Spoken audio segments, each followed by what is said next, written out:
Assalamualaikum warahmatullahi wabarakatuh. Selamat pagi adik-adik semua. Hari ini kita akan melanjutkan kuliah biokimia nutrisi. Pada pertemuan kali ini kita akan membahas tentang oksidasi asam amino. Jadi capaian pembelajaran pada pertemuan kali ini, nanti mahasiswa mampu menjelaskan tentang struktur dan karakteristik protein, katabolisme asam amino, kaitan asam amino dengan siklus asam sitrat, serta siklus urea. Jadi, adapun pokok bahasan yang akan kita diskusikan, yang pertama adalah struktur dan jenis protein. Kemudian yang kedua, katabolisme asam amino. Yang ketiga, kaitan asam amino dengan siklus asam sitrat. Dan yang keempat, siklus urea. Baik, kita ingat kembali apa itu protein. Protein ini merupakan polimer asam amino. Jadi protein ini merupakan rangkaian dari asam-asam amino yang diikat oleh ikatan peptida. Fungsi protein di dalam tubuh ini banyak sekali. Terutama peran protein ini sebagai bagian dari struktur sel atau jaringan atau organ. Namun demikian ada fungsi lain dari protein, yaitu sebagai enzim, sebagai hormon, sebagai alat transport dalam darah, dan juga untuk mempertahankan keseimbangan asam basa cairan tubuh. Selain itu, protein juga bisa berperan sebagai antibodi. Berikut adalah struktur protein, ya. Jadi ada 4 struktur protein. Yang pertama itu struktur primer, yang kedua struktur sekunder, dan yang ketiga struktur tersier, yang keempat struktur kuarterner. Semakin tinggi tingkatan struktur protein, ini semakin sulit untuk didegradasi. Nah, selain itu ada beberapa jenis protein. Yang pertama itu protein struktural, dan yang kedua ini protein fungsional. Protein struktural ini merupakan protein yang berfungsi menyusun struktur tubuh. Misalnya kolagen, kemudian keratin, dan lain sebagainya. Sedangkan protein fungsional ini merupakan protein yang mengerjakan fungsi-fungsi tertentu, misalnya sebagai enzim, sebagai hormon, dan lain sebagainya. Itu adalah pengelompokan protein berdasarkan jenisnya. Nah, kemudian macam protein ini juga dapat dibedakan berdasarkan banyaknya asam amino. Ya, ada yang disebut peptida, polipeptida, dan juga protein. Peptida ini biasanya terdiri atas 2-10 asam amino. Nah, polipeptida ini biasanya terdiri atas 10-100 asam amino. Dan protein itu sendiri biasanya tersusun lebih dari 100 asam amino. Nah, beberapa jenis protein lain ini juga ada yang disebut dengan glikoprotein, yaitu gabungan antara glukosa dengan protein. Kemudian yang kedua ada juga yang disebut sebagai lipoprotein, yaitu gabungan antara lipid dan protein.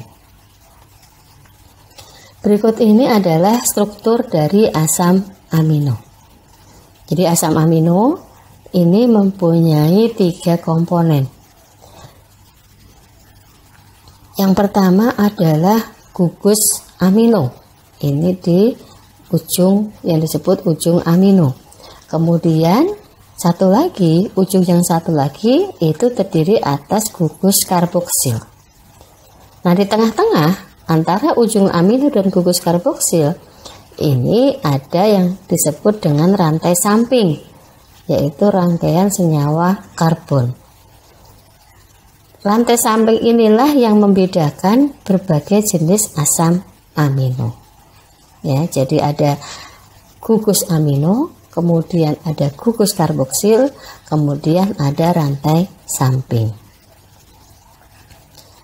Nah, fungsi asam amino Ya, jadi asam amino yang berasal dari makanan atau diet dan dari pemecahan protein tubuh ini selanjutnya dibawa oleh sirkulasi darah ke dalam amino acid pool atau gudang penimbunan asam amino, yaitu darah dan cairan jaringan interseluler.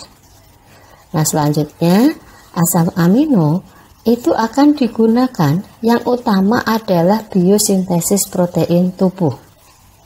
Kemudian yang kedua, ini mengganti jaringan yang rusak. Namun, jika diperlukan, ini dapat juga dirubah menjadi sumber energi. Ini terjadi pada kondisi kalau tubuh ini sudah kekurangan energi dan tidak ada sumber energi lain, baik dari karbohidrat maupun lemak. Sehingga asam amino ini juga akan dirubah menjadi sumber energi. Nah, sekitar 75% asam amino ini memang diutamakan untuk sintesis protein. Nah, asam amino ini juga menyediakan kebutuhan nitrogen untuk yang pertama itu struktur basa nitrogen, DNA dan RNA. Kemudian yang kedua, ini untuk menyusun heme dan struktur lain yang serupa seperti mioglobin, hemoglobin, sitokrom, enzim, dan sebagainya. Yang ketiga, ini untuk asetilkolin dan neurotransmitter lainnya. Dan yang keempat, ini untuk hormon dan fosfolipid. Jadi itu asam amino selain digunakan untuk sintesis protein juga digunakan untuk menyusun senyawa-senyawa tersebut.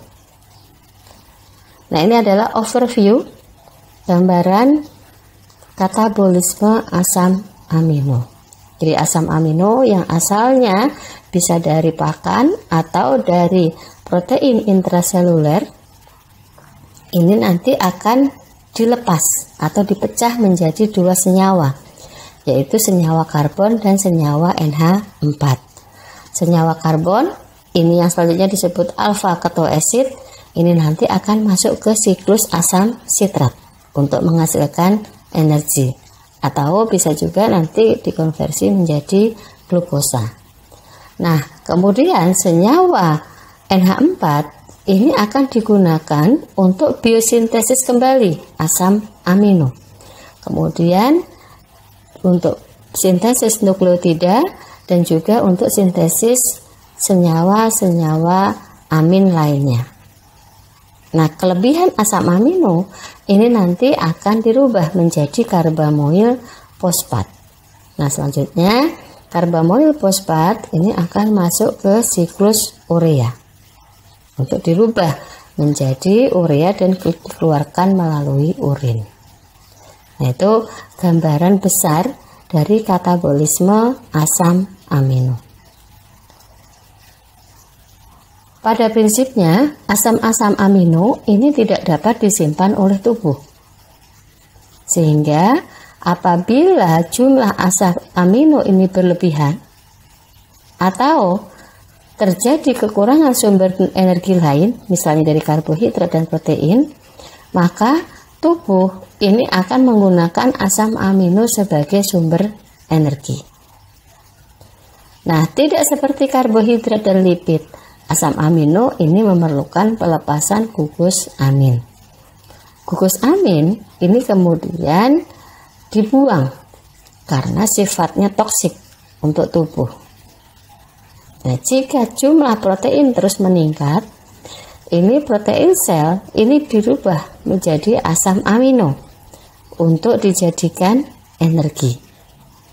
Atau kalau kondisi energi sudah cukup, nanti akan dikonversi menjadi lemak. Nah, proses katabolisme asam amino itu sendiri terjadi di hati melalui dua tahap, yaitu deaminasi dan yang kedua itu transaminasi. Baik, sekarang kita diskusikan apa itu deaminasi oksidatif. Jadi deaminasi oksidatif ini merupakan proses pemecahan atau hidrolisis asam amino menjadi asam keto dan amonia. Jadi tadi kalau adik-adik masih ingat, struktur asam amino itu ada gugus amin, kemudian ada rantai karbon dan gugus hidroksil. Nah, gugus amin ini akan dirubah menjadi amonia, kemudian rantai samping atau rantai karbon dengan gugus karboksil ini menjadi asam keto. Proses deaminasi ini kebanyakan terjadi di hati. Ya, jadi ada dua senyawa penting yang dihasilkan dari proses deaminasi ini. Yang pertama adalah senyawa non-nitrogen dan yang kedua adalah senyawa nitrogen. Senyawa non-nitrogen ini adalah senyawa yang mengandung gugus C, H, dan O, ya, atau tadi yang disebut sebagai asam keto. Nah, selanjutnya asam keto ini dirubah menjadi asetil-CoA untuk digunakan sebagai sumber energi melalui siklus asam sitrat, atau bisa juga disimpan dalam bentuk glikogen. Nah, sedangkan senyawa nitrogen ini akan dikonversi menjadi urea, kemudian dikeluarkan melalui urin. Nah, ini adalah proses deaminasi, ya. Jadi tadi asam amino setelah mengalami deaminasi, ya, namanya juga deaminasi, berarti penghilangan gugus amin. Ini akan dilepaskan amoniaknya, ya. Jadi amonia yang dilepaskan ini nanti akan dirubah menjadi urea dan dibuang melalui urin. Nah, selanjutnya ini adalah senyawa CHO yang berasal dari rantai samping dan gugus karboksil. Ini akan dirubah menjadi asetil koenzim A. Nah, selanjutnya asetil-CoA inilah nanti akan masuk ke siklus asam sitrat. Ini diagram dari proses deaminasi. Nah, selanjutnya proses berikutnya adalah transaminasi. Jadi transaminasi ini merupakan proses perubahan satu asam amino menjadi jenis asam amino lain. Nah, proses transaminasi ini didahului oleh perubahan asam amino menjadi bentuk asam keto yang secara skematik digambarkan sebagai berikut. Sebagai contoh, ini adalah asam amino alanin. Nah, asam amino alanin ini akan digabung dengan alfa keto glutarat. Nah, selanjutnya akan dirubah menjadi pirufat dan asam amino glutamat. Jadi yang tadi awalnya alanin ini dirubah menjadi asam amino glutamat. Nah, selanjutnya glutamat nanti akan masuk ke tahap selanjutnya.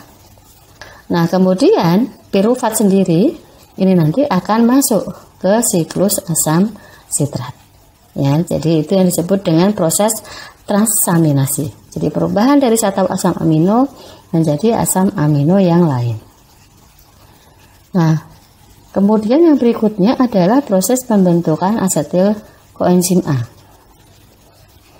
Jadi setelah mengalami pelepasan gugus amin atau tadi deaminasi tadi, asam amino ini dapat masuk ke siklus asam sitrat melalui jalur yang beraneka ragam. Nah, ada senyawa kunci yang menjadi penghubung antara katabolisme asam amino dengan siklus asam sitrat, yaitu asetil koenzim A. Ada dua metabolik yang menuju kepada pembentukan asetil koenzim A, yaitu bisa melalui asam pirufat dan bisa juga melalui asam asetoasetat. Berikut ini adalah bagian kaitan antara asam amino dengan siklus asam sitrat. Jadi bisa kita perhatikan ya, kerangka karbon dari jenis asam amino yang berbeda ini bisa masuk ke siklus asam sitrat dengan jalur yang berbeda-beda. Sebagai contoh misalnya asam amino, alanin, sistein, glisin, serin, treonin, dan triptofan ini dikonversi terlebih dahulu menjadi pirufat. Nah, selanjutnya pirufat tersebut dirubah menjadi asetil koenzim A dan baru masuk ke siklus asam sitrat. Ada juga asam amino lain, ini yang langsung dirubah menjadi asetil koenzim A, misalnya isoleusin, leusin, dan triptofan. Nah, ada juga asam amino yang dirubah terlebih dahulu menjadi asetil-CoA, baru nanti dikonversi menjadi asetil-CoA. Ya, ini antara lain leusin, lisin, penilalanin, triptofan, dan tirosin. Nah, selain itu, ada juga asam-asam amino lain ini yang langsung masuk ke senyawa antara atau senyawa intermediate siklus asam sitrat. Misalnya, ada asam amino ini yang masuk ke alfa ketoglutarat. Sebagai contoh, arginin, glutamat, glutamin, histidin, dan prolin. Nah, ada juga asam amino lain ini yang masuknya melalui suksinil koenzim A, misalnya isoleusin, metionin, treonin, dan valin. Ada juga asam amino ini yang masuk melalui fumarat. Ini sebagai contoh aspartat, penilalanin, dan tirosin. Nah, untuk asparagin dan aspartat ini ada juga yang langsung masuk ke oksaloasetat. Jadi, kalau kita lihat skema ini, kerangka karbon atau senyawa ketoasid dari asam amino yang berbeda, ini bisa masuk ke siklus asam sitrat dengan jalur yang berbeda-beda. Kemudian ini adalah skema yang menggambarkan tadi ya, betapa banyaknya jalur-jalur asam amino masuk ke siklus asam sitrat. Jadi asam amino yang berbeda ini bisa masuk ke siklus asam sitrat dengan jalur yang berbeda-beda. Baik, sekarang kita lanjutkan diskusi tentang siklus urea.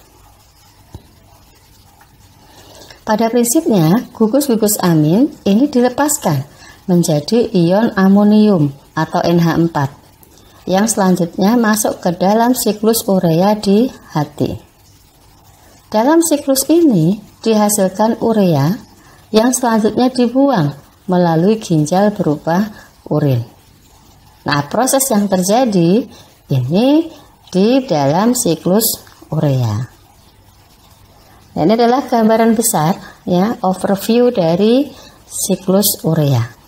Ya, jadi kalau kita capture ya, tadi ada proses asam amino ya, itu akan mengalami dua proses, yaitu transaminasi dan deaminasi. Transaminasi ini asam amino akan dirubah menjadi glutamat, kemudian glutamat ini masuk ke mitokondria.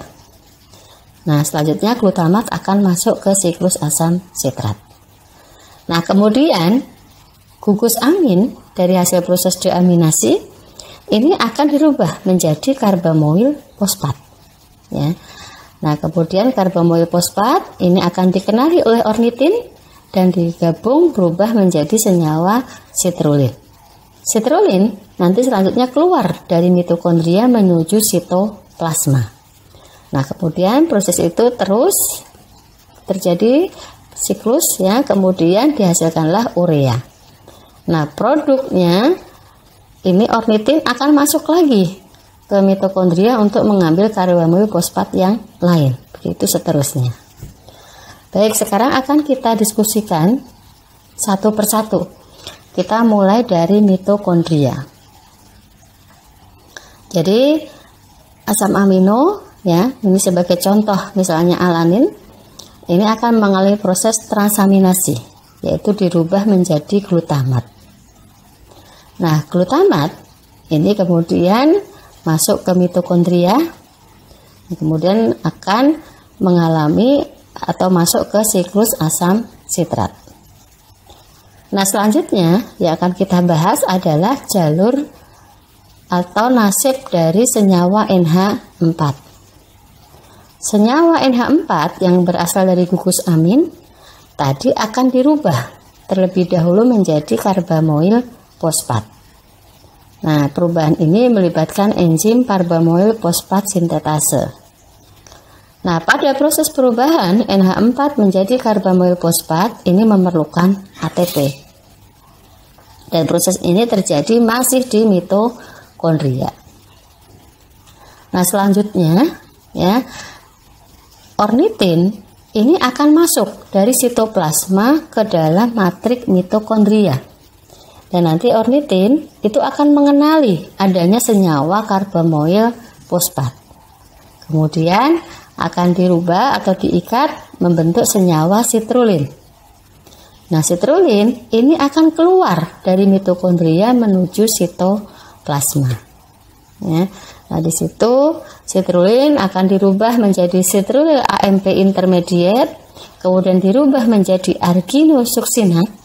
Dari arginosuksinat dirubah menjadi arginin dengan mengeluarkan senyawa fumarat. Nah, arginin ini dirubah menjadi ornitin dengan mengeluarkan senyawa urea. Nah, kemudian ornitin akan masuk kembali ke matriks mitokondria untuk mengambil karbamoil fosfat yang lain. Nah, kemudian digabung lagi, dirubah menjadi sitrulin, sitrulin keluar lagi ke sitosol dan selanjutnya diproses, dikeluarkanlah urea. Nah, proses ini terjadi terus-menerus. Ya, makanya disebut sebagai siklus urea. Karena tadi produk yang dikeluarkan ini adalah urea yang asalnya dari karbamoil fosfat. Nah, ini adalah summary ya, atau ringkasan katabolisme asam amino. Ya, jadi tadi sudah kita diskusikan bahwa asam amino ini masuk ke siklus asam sitrat ini dengan jalur yang berbeda-beda. Ya. Kalau kita cermati ada dua kelompok asam amino, yaitu asam amino glukogenik dan yang kedua asam amino ketogenik. Jadi asam amino glukogenik ini artinya adalah asam amino yang nanti bisa dirubah menjadi glukosa. Ya, jadi yang diberi kotak warna oranye itu adalah kelompok asam amino glukogenik, seperti misalnya arginin, glutamin, histidin, dan prolin. Ini akan dirubah menjadi glutamat, kemudian masuk ke siklus asam sitrat. Kemudian selanjutnya kalau misalnya tubuh ya ini sudah tidak memerlukan energi, maka tadi akan dirubah menjadi glukosa. Nah, kemudian yang berikutnya ini adalah asam amino ketogenik. Jadi asam amino ketogenik ini adalah asam-asam amino yang bisa dirubah menjadi badan-badan keton atau senyawa keton. Ya, sebagai contoh ini leusin, lisin, penilalanin, triptopan, dan tirosin. Yang akan dirubah menjadi asetoasetil-CoA. Nah, kemudian bisa dikonversi menjadi senyawa-senyawa keton. Demikian juga asam amino isoleusin, leusin, trenin, dan triptopan ini akan dirubah menjadi asetil-CoA. Nah, asetil-CoA ini bisa masuk ke siklus asam sitrat atau bisa juga dirubah menjadi senyawa-senyawa keton. Ya, makanya disebut sebagai asam amino ketogenik. Nah, kalau kita bandingkan ya perbedaan glukogenik dan ketogenik. Jadi tadi ketogenik pada prinsipnya adalah menghasilkan senyawa-senyawa keton. Nah, ini biasanya dia akan dirubah menjadi asetil koenzim A atau asetoasetat.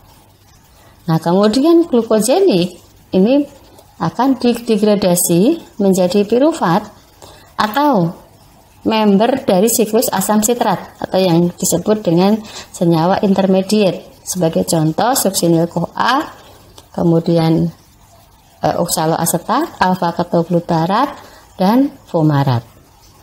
Jadi baik glukogenik dan ketogenik ini ada juga asam-asam amino yang menghasilkan baik senyawa keton maupun senyawa glukosa.